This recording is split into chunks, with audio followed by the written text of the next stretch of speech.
Hello everyone, welcome to the channel. R O mains 2023 के aspirant ध्यान देंगे।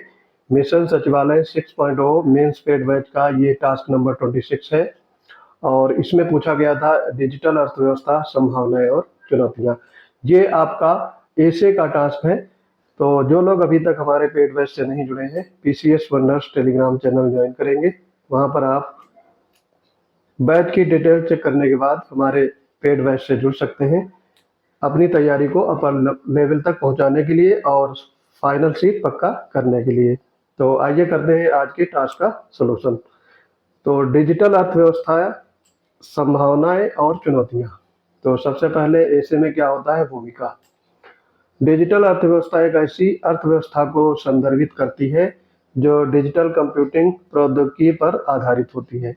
Digital अर्थव्यवस्था को इंटरनेट अर्थव्यवस्था, नई अर्थव्यवस्था या वेब अर्थव्यवस्था के रूप में भी जाना जाता है। ये लोगों, व्यवसायों, उपकरणों, डेटा और प्रक्रियाओं के बीच हर रोज ऑनलाइन कनेक्शन से अरबों परिणामों से आता है। ये इंटरनेट से मिलने वाले लोगों, संगठनों, मशीनों के परस्पर संबंध पर आधारित है। डिजिटल अर्थव्यवस्था की कई विशेषताएं हैं। डिजिटल अर्थव्यवस्था का उपभोक्ता उत्पाद वस्तुओं की खुदरा बिक्री पर काफी प्रभाव पड़ा है। इससे उपभोक्ताओं का तेजी से प्रसार हुआ है और अमेजॉन, वॉलमार्ट, फ्लिपकार्ट, ईबे जैसी कंपनियों ने भारत में अपने व्यवसाय शुरू किए हैं और यहाँ के लोगों को कम दाम पर सामान उपलब्ध करवाए हैं। तो ये आपका हो गया भूमिका यानी प्रस्तावना। अब मुख्य विषय में देखेंगे। दोस्तों, इन सब की पीडीएफ आपकी पेड बैच में ही मिलेगी।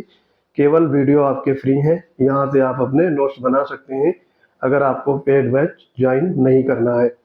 मुख्य विषय में देखेंगे, डिजिटल अर्थव्यवस्था एक ऐसा बाजार है जिसे बहुपक्षीय बाजार के रूप में चिन्हित किया जा सकता है। यह सुविधा यह समझने की अनुमति देती है कि ग्राहकों, विज्ञापनदाताओं के मध्य अपनी सामग्री को स्वतंत्र रूप से कैसे पेश कर सकते हैं। ये नया आर्थिक मॉडल नेटवर्क प्रभाव पर आधारित है। ये तब तक होता है जब ये तब होता है जब उपभोगकर्ता को किसी उत्पाद या सेवा का मूल्य उसी उत्पाद या सेवा का उपभोग करके अन्य उपभोगकर्ता की संख्या के साथ तेजी से बढ़ता है। जैसे व्हाट्सएप दोस्तों और संपर्कों के साथ एक मुफ्त संचार मंच प्रदान करता है। नेक्स्ट पैराग्राफ में लिखेंगे, डिजिटल अर्थव्यवस्था सिर्फ मुद्रा के लेन देन तक सीमित नहीं है, बल्कि एक ऐसी अर्थव्यवस्था है जहां आर्थिक क्रियाएं भी इंटरनेट के माध्यम से संपन्न की जाती हैं। ये देश में ई कॉमर्स, एम कॉमर्स से के विस्तार में योगदान देती है। उदाहरण के लिए आज के समय में तकनीकी जानकारी रखने वाली तथा समय का महत्व देने वाली, यहाँ पर समय होगा, समय का महत्व समझने वाली पीढ़ी को वस्तुओं की खरीद का सबसे सरल माध्यम ऑनलाइन प्लेटफॉर्म लगता है। नेक्स्ट पैराग्राफ में देखेंगे, डिजिटल अर्थव्यवस्था को भौगोलिक रूप से उन स्थानों से हटाया जा सकता है जिनमें उन्हें परिचालन किया जाता है और वे स्थान जिनमें उनके आपूर्तिकर्ता या ग्राहक स्थित हैं।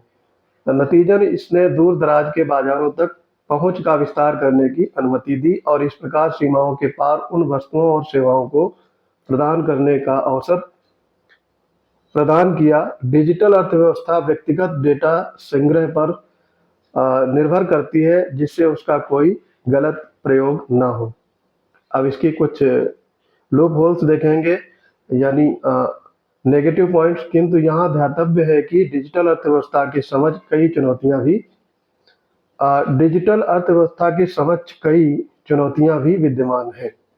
ऑनलाइन प्लेटफॉर्म का उदय सामाजिक सुरक्षा और श्रम कानून के बारे में कानूनी सवालों के संदर्भ में चिंता पैदा करते हैं। भारत की अधिकांश जनसंख्या अभी डिजिटल रूप में अशिक्षित है, अतः वे इसका उतना अच्छा उपयोग नहीं कर पाएंगे। डिजिटल अर्थव्यवस्था चूंकि सूचना प्रौद्योगिकी पर आधारित है, अतः डेटा के चोरी होने का खतरा हमेशा बना रहेगा। कंप्यूटर हैकरों द्वारा डेटा को चोरी कर गलत उपयोग किया जा सकता है। भारत के लोग परंपरागत बाजार आधारित अर्थव्यवस्था वैश्विक प्रतिस्पर्धा को बढ़ावा देती है। इससे भारत के छोटे कारोबारी दुकानदार प्रभावित होते हैं। जैसे आज भारत में अमेजॉन, वॉलमार्ट जैसी वैश्विक कंपनियां खुदरा बाजार में उतर गई हैं। इससे छोटे स्थानीय कारोबारी और दुकानदार बाजारी प्रतिस्पर्धा से बाहर हो चुके हैं, क्योंकि डिजिटल बाजार वैश्विक अर्थव्यवस्था से जुड़ी रहती है। अतः वैश्विक बाजार में आए उतार चढ़ाव का प्रभाव भारत में भी दिखाई देने लगता है। अब देखेंगे, इसका कंक्लूड करेंगे, उपसंहार, निष्कर्ष लिखेंगे। निष्कर्षता ये कहा जा सकता है कि डिजिटल अर्थव्यवस्था एक कंप्यूटर आधारित अर्थव्यवस्था है, जिसे एक नए प्रकार की अर्थव्यवस्था के रूप में जाना जाता है। दुनिया भर में प्रौद्योगिकी के तेजी से प्रसार ने एक नए प्रकार के उत्पाद सेवाओं के विकास को प्रेरित किया है, जिसने आज हमारे व्यापार के तरीकों को बदल दिया है। अतः आज आवश्यकता है कि हम डिजिटल अर्थव्यवस्था को अपनाकर अपनी आर्थिक गतिविधियों को एक नया रूप दें। तो यहाँ पर ये ऐसे आपका संपन्न होता है। तो आप देखे होंगे ऐसे लिखने का तरीका। सबसे पहले आप प्रस्तावना लिखते हैं, यानी भूमिका। भूमिका आपकी 100 से 150 शब्द होने चाहिए।